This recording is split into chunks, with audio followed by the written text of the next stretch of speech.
So if you guys have broken bolts, studs, nuts before because they're rusty or they're just stuck on there really hard, you're gonna wanna watch this video. So your typical PB blaster looks like this, all right? This is like tried and true, it's old school, everyone knows this product. The only thing I don't like about the PB blaster is the straw. So this is just a straight straw, which is great and all, and then you could flip it down to have a spray pattern, but if you're trying to reach around, say, the downpipe on like the Genesis, you can't with this straight piece right here because it needs to go around the downpipe to reach the screw and the bolts.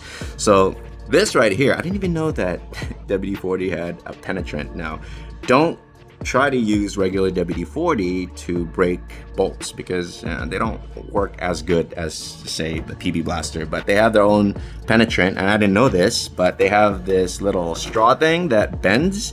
I think older regular WD-40s did have a bendy straw, but I didn't know that they had a penetrant with the bendy straw. So these are the two that I typically go with.